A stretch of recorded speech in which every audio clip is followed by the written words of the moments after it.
Naast politici werk je direct ambtenars bij de provincie. Dan zoest ze van die meesken op het kantoor van Jochen 4, maar Joet er in ik mij. Jetse gedee. Waarom staan wij Joet dan in een plasdrasgebied? We staan hier omdat het haast maart is. Het is haast maart hier. En dat betekent dat wij werk verzetten, together met een agrarisch collectief, om de graaienvogelgebieden zo goed mogelijk weer te maken. Roege donger op te dwan. Eigenlijk alle omstandigheden creëren we toch de vogels het goed krijgen. Gewoon, wij zitten jou wel op kantoor. Vaak telefoontjes, werk achter de computer. Vaak wel, ja. Ja, spietig genoeg. Dus wat is nou jouw link hier boeten dan op dit veld? Nou, ik is nou dan uiteraard naar boeten om te zien van giet het goed wat wij zeg maar subsidiëren. Want dat is eigenlijk wat wij doen als provincie. Wij stipje de agrarische collectieven financieel in die zin dat boeren allerlei maatregelen nemen voor graaienvogelbeheer. Dat kost een boer altijd een beetje gederfd inkomen.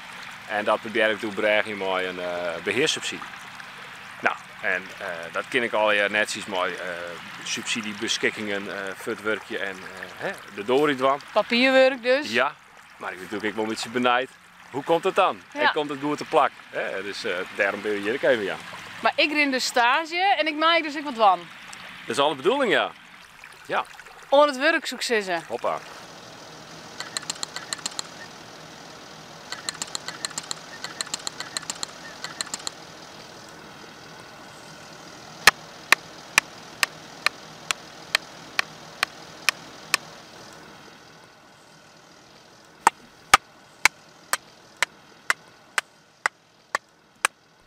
En wat is nou de functie van deze pijltjes? Deze piketten binnen, die slaan we erin om een baan van 10 meter uit de veert vrij te houden voor straks voor de jarrentank, voor de leerwerker die de boel in de mest zetten giet. Maar ook voor het inzetten van de mais, want deze kant van de veert, deze 10 meter, daar komt een speciaal graaienvogelmengsel in, een kruiderik gasmengsel. Waar toch de piekjes die straks hiernaast op een mais breeden gaan. Nou, heel mooi geleidelijke oergang hebben met soort insecten en eten. Nou, de veert die we krijgen, nou ja, outgroeven, dat wordt nou nog steeds dienen. Zodat ze daar naar de greppelplas dras kunnen. En vielen jou nou ook ambtenaar? Ik voel me soms wel ambtenaar. Maar gelukkig in de meeste gevallen viel ik mij gewoon mezelf. En ken ik doen wat ik doe. En die vrijheid krijg ik van de provincie. Dat vind ik wel heel mooi. En wat is nou het grootste misverstand vanuit jouw werk? Ja, ik denk dat een van de grootste vooroordelen misschien wel is dat wij de hele dag maar binnen zitten en eigenlijk niet doggen. Nou, ik denk dat je het zal dat we hartstikke druk dwaan binnen.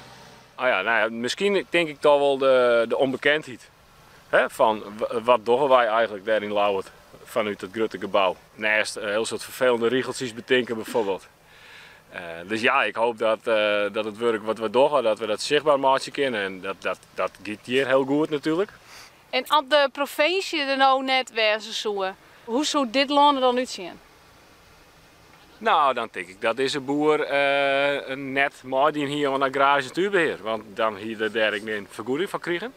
En dan hier tot op de veertskant mais zetten. Ja. En ja, gebruik maken van alle middelen die nodig zijn om de mais grut te krijgen. En dat zijn al wat vervelende bestrijdingsmiddelen bijvoorbeeld die eigenlijk net zo goed zijn voor insecten. Wel voor de opbrengst van de mais. Nou ja, een boer zal net gauw, vrijwillig, samen 10 meter van zijn land inzet met een oormengsel. Ja. Omdat wij hier zitten met jurengroen, met een hege druk op de boeren die voor een beetje een soort melk produceren.